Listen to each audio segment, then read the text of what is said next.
Okay people, so today is an exciting day. It's Just Stop Oil's last protest and I have come to try and spread the real message, genuine truth, that man-made climate change is a lie, that net zero is one of the worst things that has happened to London and humanity for decades. The evidence is there, I'm not going to argue with you. What about the fact we're coming out of an ice age? Have you considered that?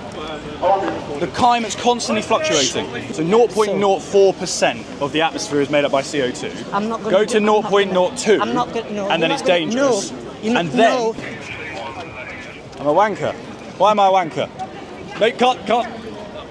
Excellent. So there's no debate. No, there isn't. No. I mean, it's your future, mate. No, you're not listening. You're constantly cutting me off. You're just shouting at me. Because you're just spouting nonsense. Do you think poor people should be taxed to the extent that they are? You might have noticed my accent. Yeah? I'm a Cockney. You believe in ULEZ as a policy to try and bring in net zero? Yes, of course. All the streets around my area are now blocked off, and we have restaurants in the street. £12.50 a day to drive. I mean, that's absolutely insane. There's no evidence that net zero is going to work. And Agenda 2030, the Great Reset, ideas, policies, institutions which are basically forcing good, working British people and also people across the West to be funneled down this route of their rights being taken away, their freedoms being disrupted, all for the sake of man-made climate change, which in my opinion is complete nonsense. I think anything that's not an essential for probably the third world should be stopped. How authoritarian and anti-freedom is that? Very authoritarian. I think we need a Trump on the left to say this is how we're going to save the planet.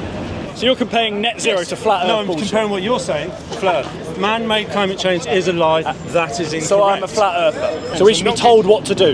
You're going to have to be to say. Sit down there, little boy. Do as you're told. It's like govern me harder. I don't want to be governed. I want to be governed less. Authoritarian, technocratic globalists who want to get rid of all carbon in the name of disqualifying freedom. Yes. You think that's good? So what is Agenda 2030? I'm not familiar with it. Well, you really should be, because they love you guys. Who's it come from? United Nations, Agenda 2030, Sustainable Development Goals, the idea that we get to net zero, the idea that we bring in mass surveillance and we use that as an opportunity. No, it's not mass surveillance. Well, what is it then? We're more surveilled in this country than any other country in Europe. Will you stop spitting in my face and getting angry? No. Just calm down and have a conversation. Because you're talking nonsense. If I talk now, you're going to interrupt me. Well, it depends if you talk nonsense or not. Well, in that case, it's a totally worthless conversation because you're No, because you've got nowhere to stand. You haven't got a leg to stand on, mate. Actual zero would be better than net zero. Have you ever used a plane, a jet? You've got me on this one. I have indeed, yeah. Right, that's not the issue. Okay. You trust the experts to get on a jet plane that the jet won't crash, correct? Based on lots and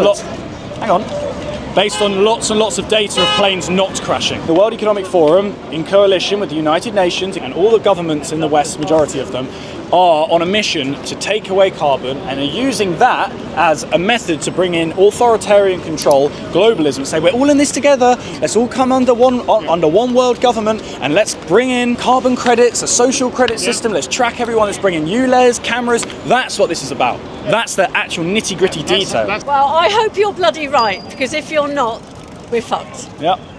Hiya. Thank you. Do you know how much CO2, what percentage of CO2 the UK produces?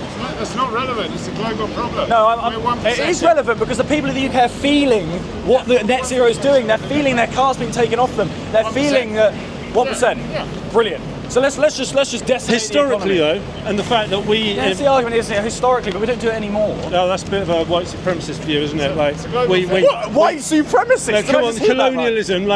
Name one thing I said that was factually incorrect. I'm sorry, I wasn't listening. So far, that's but there is other facts. There's facts and facts. People have the power. Love it. That's what I'm talking about. Listen to that engine. Love it. Just keep oil. It's beautiful.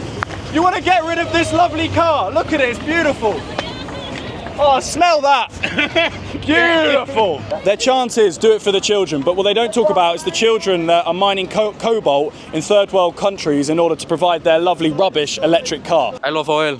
Love it. Shake my hand, sir. Bye. Take care, God bless. I mean, net zero, the amount of authoritarianism, the amount of rules, the removal of cars, all of these things, I think that's a terrible strategy. Most people want that though. I'd like all private cars out of London, quite frankly. Agenda 2030 comes from the United Nations. They didn't even vote for the people in the UN, and yet they're influencing policy in our country.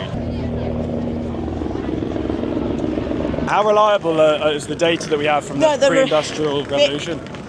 Well, I don't know the answer to that. Do you think it's an issue with air quality? Yes, I mean they've said that, haven't they? They've said that since they've put in those low traffic neighbourhoods, that the pollution is definitely reducing. Do you know how vile the tubes are and how polluted they are and how many kids are now inhaling, terrible quality air, which is way worse than what we've got above ground because we're being pushed onto public transport and can't drive. I don't know about that. Have you ever heard of the World Economic Forum? Have you ever heard of them? Yes. What do you think about kind of the idea of owning nothing, being happy, not having a car, having a complete globalism and a centralised government where you don't have any choice over your life? And this has been brought in under the idea that we're destroying the planet through climate change and everything. Do you not think that's concerning? Like there's a lack of freedom, like there's a lack of discussion there. It's quite undemocratic. No. Okay guys, it is the end of the protest, and do you know what? It started off in a way where people were very, not aggressive towards me, but didn't really want to listen to what I had to say. By the end of it, I was having some really, really good, detailed discussions. People were open to having a conversation, and do you know what? So was I, because what I fight for more than anything is freedom of speech and debate, to be able to hash these ideas out and not just shout at each other. There's no point to that. I stand by what I said. I wholeheartedly disagree that oil is this big problem, and I do believe it feeds into a greater agenda. I'm really glad I came down, really glad I had this conversation. They're hanging up the high-viz, which is such a shame because this was such an awesome video to make. Thanks for watching this video. If you want to support my kind of work, bringing out a message that not many people are willing to do, solo, on my own, apart from myself and my cameraman, then please head over to my website, montgomerytoms.com. You can support me for as little as just £3 a month, or you can support me at a one-off donation, or you can actually have a personalised monthly donation. That's how my kind of work is made possible. Very few people are willing to push this message. Please support me in any way you can. Thank you, and God bless.